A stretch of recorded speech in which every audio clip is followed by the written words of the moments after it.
hoping to link in maybe with you all about this idea of that there should be, I think, some movement to stop the use of the word crazy or associated words as terms of abuse.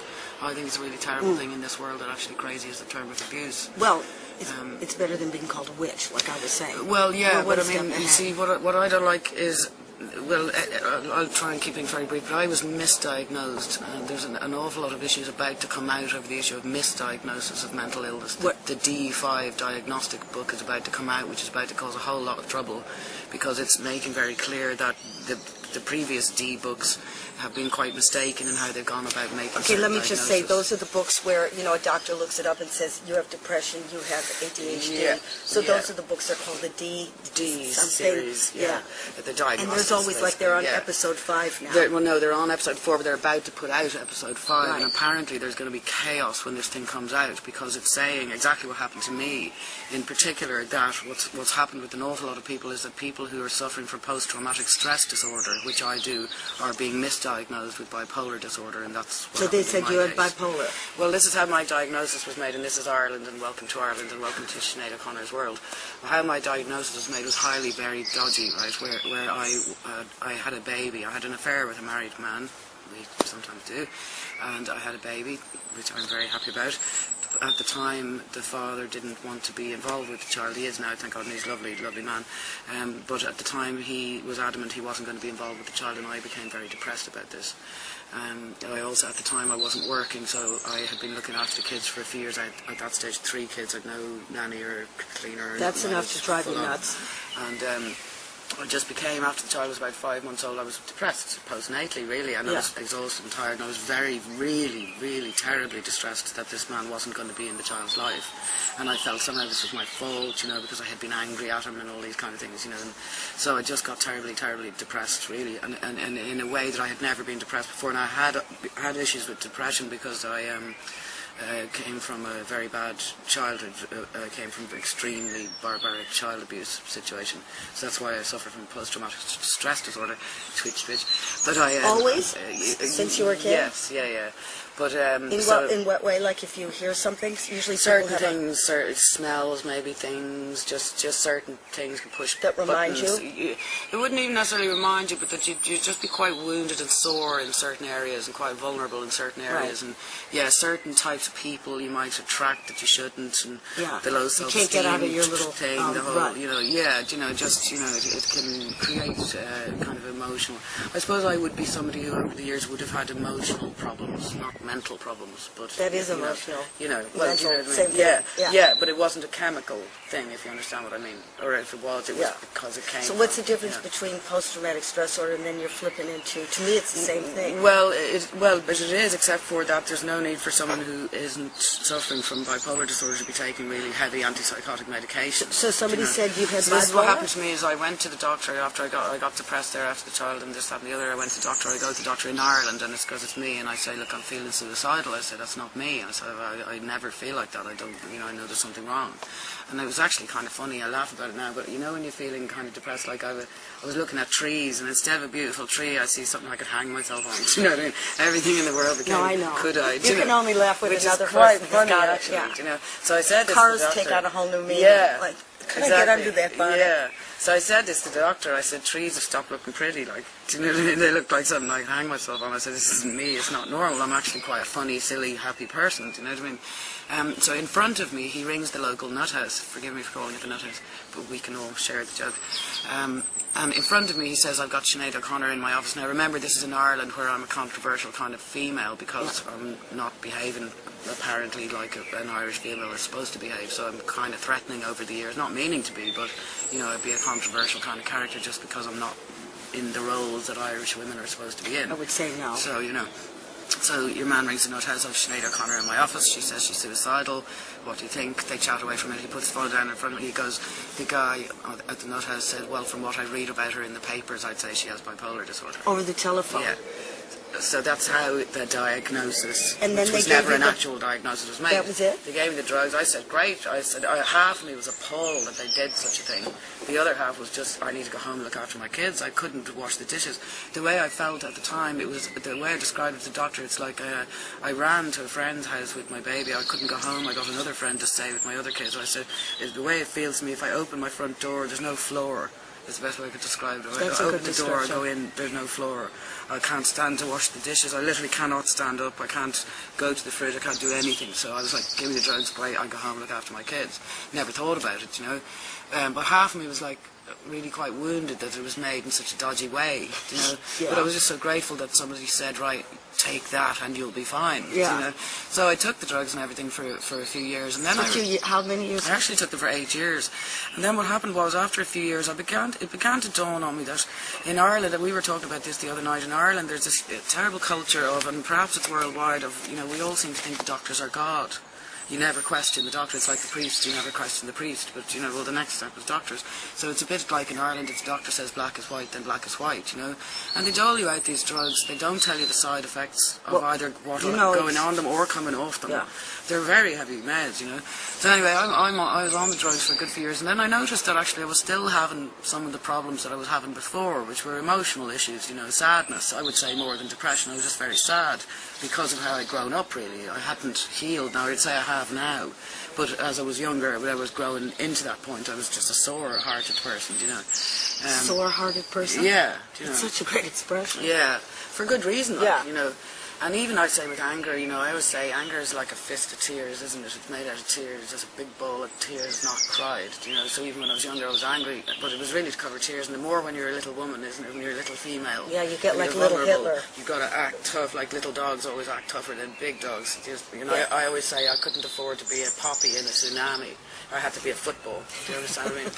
But then I one day realised, actually, I am a poppy, I'm not a football, I need to get out of the fucking tsunami, you know. Anyway, so it began to dawn on me, because other emotional issues were coming up, that actually I don't think I have bipolar disorder, because these drugs aren't stopping. Okay, they stopped me, the suicidal thing went away. But I had only had a baby and I was exhausted, and no one asked me, look, you know, I find in Ireland, because I'm me, it was very easy to slip through the cracks, that no one would just treat me like a regular person. I'd go to psychiatrists, they'd start talking to me about what was in the paper about me that day. They'd start lecturing me about, you know, you shouldn't talk about sex, and you shouldn't talk about this, and you shouldn't talk about that, and this is bad for you. Can I ask, you couldn't, I was going to ask you this, but you couldn't get on the airplane and just come here, it's an hour away? Well, you know what, I'd love to, Ruby. I mean, that's so bizarre. For 7 years, well, I am now, yeah. Because you know how dangerous, well, you know it affects your liver. Oh, yeah. So anyway, it dawned on me after a couple of years, yeah. But it dawned on me after a couple of years that I thought that the diagnosis was mistaken, because I was still having some emotional issues, you know, just pain or whatever I had, you know, that I had to work through. And how I then began to know that the doctors did not, in Ireland anyway, know what they're talking about. And we have to be really careful here, because obviously nobody should ever come off their meds without proper medical supervision, do you know what I mean? And we don't want to give the impression that people who really do need their meds, you know, don't be irresponsible, like, do you know what I mean? But do ask questions, you know. But so I go. What happened then in the end was my eldest child, who's 24, left home. This was 3 years ago, and geez, you'd think someone died. What happened to me? Up came all this grief, you know, and I couldn't stop crying for a year. My hair was falling out. I was losing weight. I couldn't sleep. Couldn't eat. You would think someone died. You'd think the child died on me, like, you know. And I got the sense that all of this grief that's coming up, I felt it's not all about the child leaving home, actually. A lot of it was, but I felt a lot of it was actually old grief, you know, childhood stuff, you know what I mean, abandonment, all this shit, you know, my mother's death, all just grief, you know. And it was a great gift in a way that it came up by the child leaving home. But what happened was, I was going to the stupid psychiatrist, and I was saying to him, I feel I need some therapy. Because I said was, I feel like there's a pool of tears sitting just right there. It's just ready to cry. I just need to go maybe 6 times and have a good cry, and then I'll be fine. I can move on. The guy was forbidding me to go to therapy. Now I'm explaining to him, look, I came from a barbaric, violent upbringing, a horrific upbringing that would take 200 years to explain. I'm explaining this to the guy. He's insisting on... A doctor? Psychiatrist. Ireland, you know, actually an English guy, believe it or not, but... He's like, oh no, I forbid you to go for therapy. You're not to look at your childhood. You're to forget about your childhood. You're just to move on, forget about it. You know, take lithium, take this, take that, the other. Now I took lithium when I was first diagnosed. I had to stop because I couldn't sing. I had no feelings. So I need my feelings if I'm going to sing. You know, You can do music. You know, and then what happened is I kept going back every week or so, and you see, you think they're God, and you think then when you feel anything painful, you're running to the psychiatrist, and it's actually, no, stop, it's just life, you know, you just need a hug or a cup of tea or somebody to ask you, are you okay? You know the way you go in a cafe sometimes when you feel a bit sad, the strange lady will ask you, are you alright, you want to cry? Do you know, where she put a bit of milk in your tea and you nearly cry. All you need is a bit of tenderness. You don't need drugs necessarily. I mean, I can't... You have friends, can't they pull it out of you? Well, in Ireland it's very difficult for me because of me being me. It's really hard in Ireland. Outside of Ireland, nobody really knows who I am or gives a shit. But in Ireland, it's very difficult for me because I'm so well known there that it's quite hard for me to have a regular life. You don't need a therapist? So anyway, and this is what happened. I keep going to this guy every time I'm freaking out. So my son leaves home, I'm in bits, and it keeps getting worse. I'm going to this guy, he's forbidding me to therapy. And then what begins to happen is something that never happened to me before. I began to get panic attacks. So it began with, I began to just feel a bit frightened. So there's all this grief, which I'm trying to get out. Your man's trying to block it in. I'm thinking, nah, this is wrong. And then I began to feel fear. So I go to him and I say, I'm feeling a bit frightened. I don't know what's going on. I really think I need to go to some therapy. I think I just need to cry. You know, it's not asking a lot. No. Yeah. And then I keep going. The fear gets bigger and bigger and bigger until it turns into panic attacks. I'm having 24-hour panic attacks. Literally. I've never had anything like it in my life. You know, literally, we'll go up in the morning, feel fine. Within 5 minutes up, my body would just come as terror. I couldn't move. I'd be like that for the day, terrified. Like, you know, it's stupid, like. And then I go back to your man, he's like, no, take more lithium. And I'm like, no. And that's when I knew, it dawned on me, I don't have bipolar disorder at all, I said to myself. So what I did then is I checked myself into a nut house in Ireland. Sorry for calling it a nut house. It's the only thing to call it, like, it's funny. I mean, the fucking world is a nut house. No, certainly the music business is. But, so I got them to do an assessment. I stayed there for 2 weeks and I got them to assess me. And I then did the same again a year later. And both of those assessments said there's absolutely no evidence of bipolar disorder. Now, when I went for the original diagnosis, I was never asked by that GP any symptoms. No one asked me a symptom. I never had a high. I never dressed up as Tutankhamun and went into town, as I have a friend who does. You know, I never had the sexual manics or the crazies or the highs or the up for days, or I only ever had the suicidal. And you stayed on it for 8 years? 8 freaking years. You know, you don't seem like a sucker to me, but I can't believe that somebody could keep you down for 8 years. Well, they did, because we're brought up to believe the doctors are God. And I was happy to think, you know, I used to, because I came from child abuse too, and a lot of your people that you'll be talking to in here, mental health issues can come from child abuse. It can happen to you because of this. It's not necessarily genetic. Well, it makes you vulnerable to it. Yeah, and my thing was that what's the way to put it, when you're that wounded from child abuse, it's such a terribly painful set of wounds you're carrying. If somebody says to you, take that and you're going to be fine, you'll just frickin' take it when you're young and you don't know any better. Do you know what I mean? And also, I come from Ireland, where it's a country we've been bred to believe the doctors and the priests are God, and we do not. What happens here now? Like, we're sitting in England. Now, do you go to somebody that's got it right? Now what happened is, fantastically here, well, I then went for yet another assessment just to be double sure. So there's basically there's no evidence of bipolar disorder. I was never asked any symptoms by the people who made the diagnosis.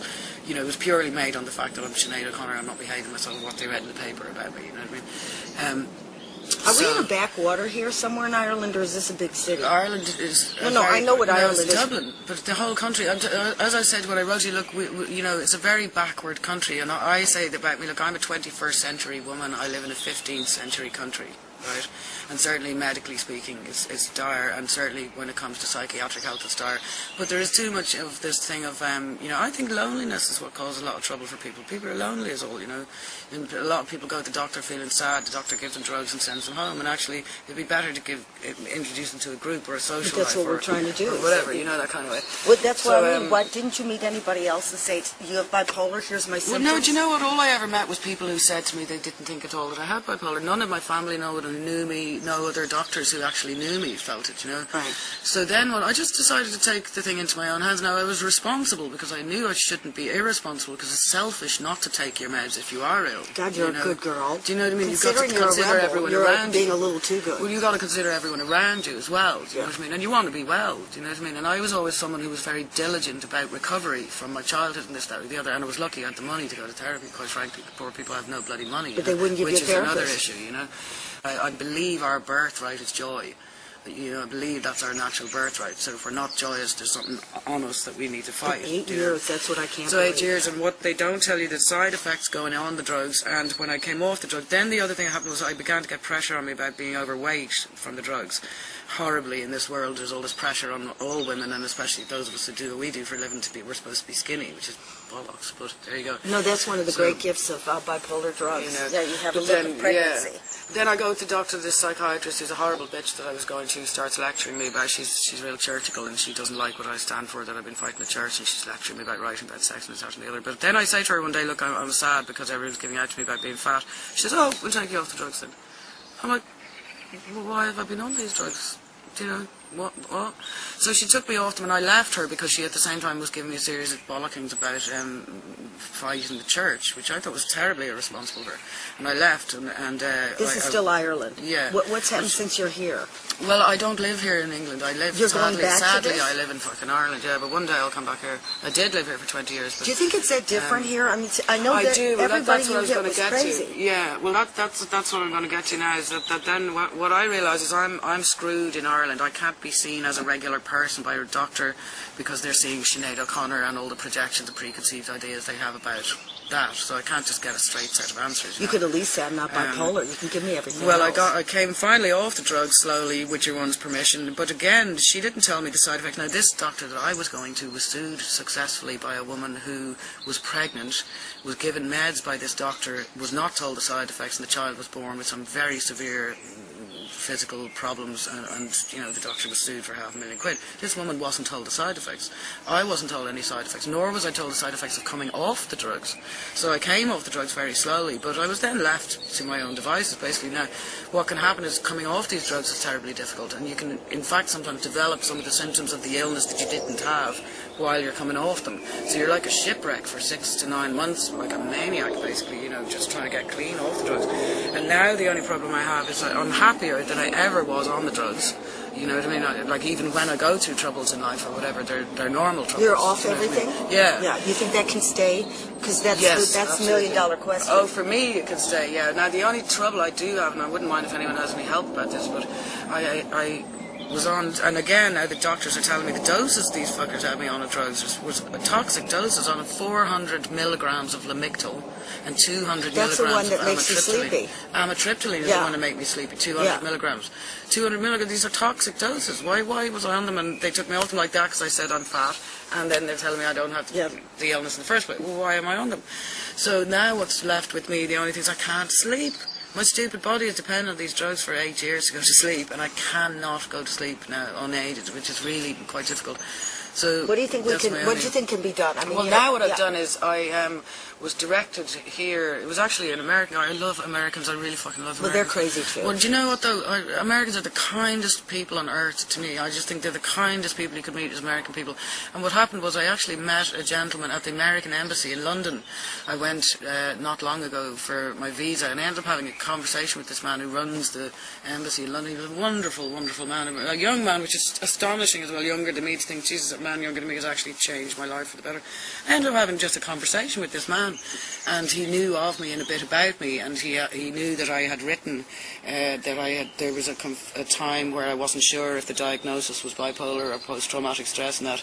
And just out of kindness, the guy started talking to me about it, and how was it, and this, that, and the other, and he gave me the number of a medical centre that they use when they want to know if somebody has like syphilis or this or the other, going to America, and said, look, would you like to go and get a proper... I told him my situation in Ireland, and what's the difficulty with being treated as a regular person by a doctor or whatever. So he sent me to these people, and they recommended me to this fantastic guy that I now have gone to at the Priory.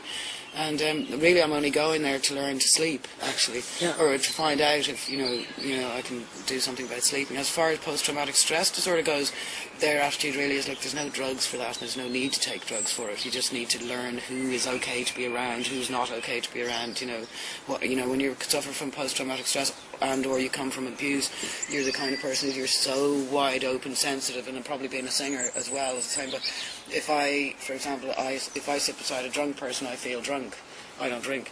But if I sit beside a very depressed person, I'll feel depressed. If I lie beside a suicidal person, I'll feel suicidal, and I won't realise it's not my feelings. You understand? Yeah. You pick up everybody's. Go to Disneyland. So, well, that'd be hell on earth. That'd be worse. I'd probably get depressed. But so that was this guy's attitude kind of is, look, the only way to deal with post-traumatic stress in your case, when it's not terribly, terribly severe, it's not like you hear a bang, you're under the table, or anything like that, but it's just be really careful who you hang out with, what kind, be aware of the type of person you are. You're a sensitive person, careful who you hang out with, careful how you talk to yourself, and how do you treat yourself. And I did, by sheer luck, find a fantastic therapist now in Ireland that I've been going to for a year, who's a really wonderful therapist by some miracle. Why is a therapist good? How do you define this? Everybody always wants to know. Well, what I found good, what I think with therapy is that an awful lot of therapists are just general therapists. They don't have an area of expertise. They never tell you that, of course, because they want you to keep coming, And I wasted a lot of time over the years with therapists that didn't have an area of expertise. But this guy is an actual proper child abuse therapist. He's designed for people like me, So he hooks you up to brain machines. He can tell how much of your brain is in fight or flight and how much of it isn't. When you go, do you think you need to pick the scabs of your past in order to heal yourself? Well, no, you see, that's the myth that people think about child abuse therapy, is that you don't actually spend really any time going back there. I mean, the therapist has no interest, and neither do I, in reliving, thanks very much, anything that went on. What they're really dealing with is now. Yeah. So it's for example, someone like me, a child abuse survivor, would go there and go, oh, I'm a really bad person because of this, and I'm bad because of that, and I'm bad because of this, and this means I'm bad, and this means I'm bad, and, convincing everyone how bad you are. Well, they're just rewiring your thinking now. They don't bring you back and go, look, you think you're bad because your mother used to make you say, I am nothing over and over while she beat the crap out of you, do you know what I mean?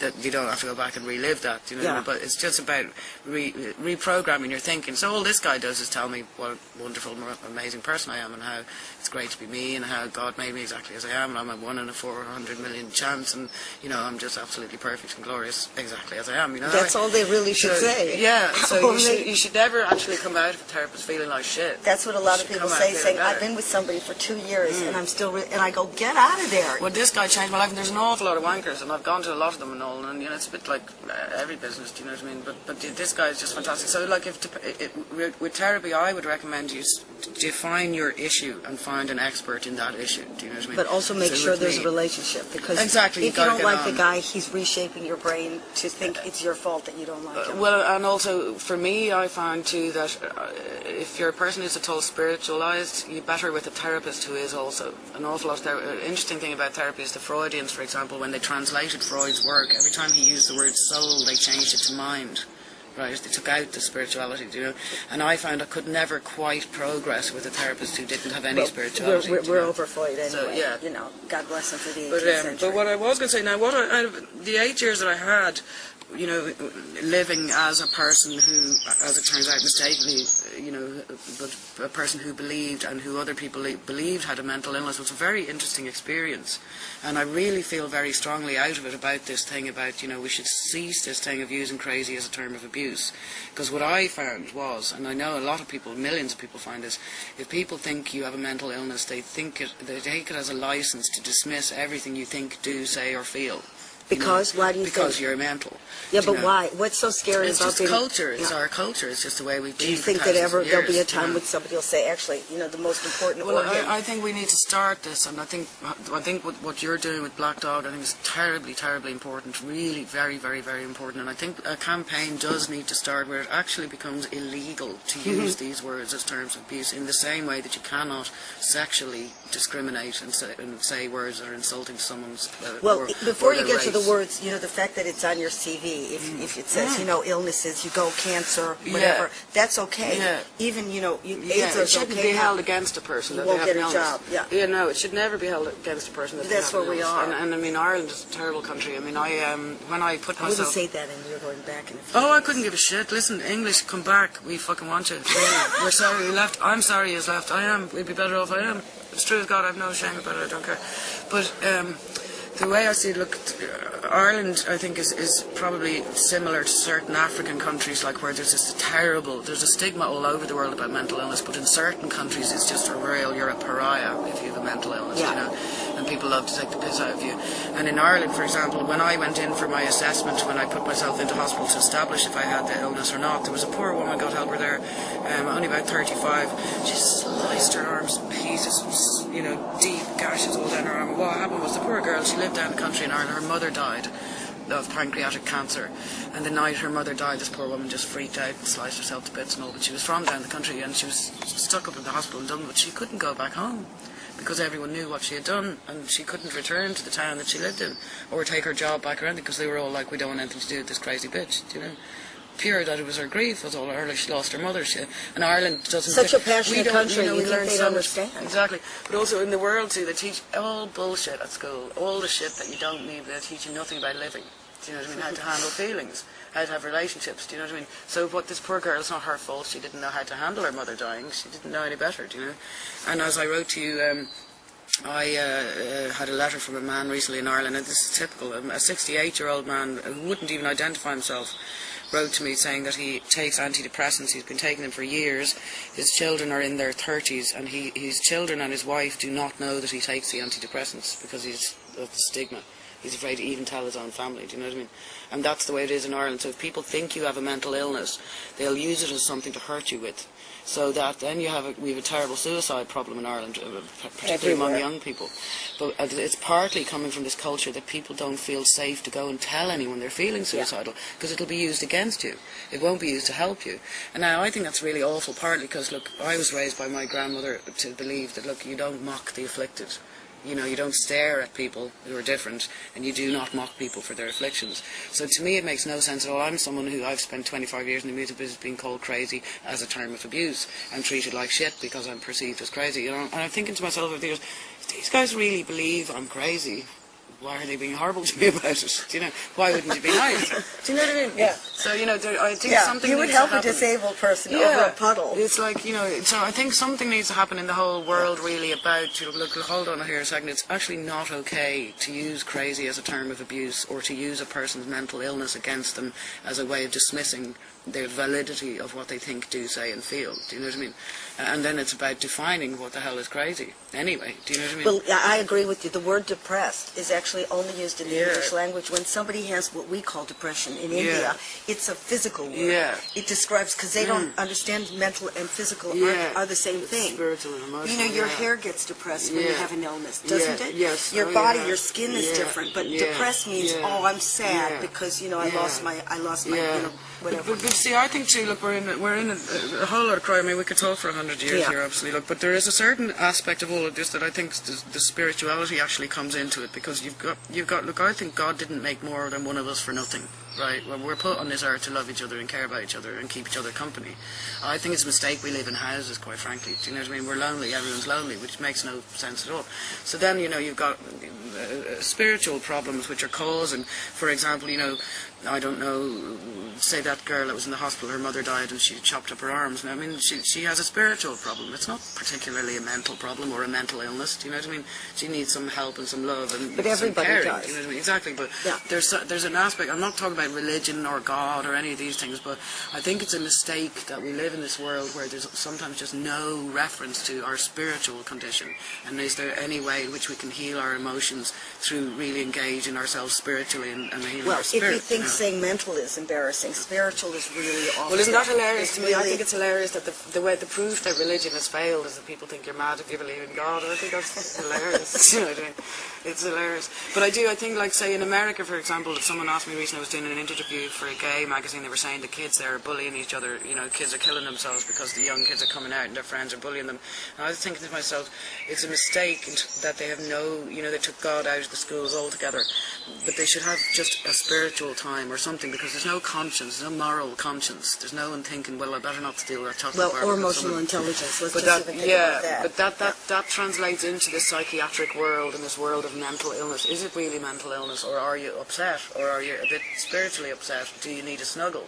Do you know what I mean? Or yes, you might have a proper mental illness, do you know? But there's an awful lot of us actually who we don't have a mental illness. We've been labelled and misdiagnosed. But in fact, you know, it's possibly because there are all these other arenas that are not open yet, you know, that could help people. And there'll be a time when they'll crack your skull open. They'll be able to say neuron 5,047,000 is actually out of whack. And if somebody discriminates against you then, you know, it's like holding up a broken pipe. You go, wait a minute, something was wrong. Yeah, but you're right. I mean, it's terrible that it shouldn't be on your CV. It shouldn't be held against you. So when I do the march, you will be in the march? Oh, I will, absolutely. Okay, absolutely. I thought we could borrow the clothes from the gay parade because they put it away. Yeah, let's not wear any. Some of their rainbows. Yeah, exactly. And some sparklers.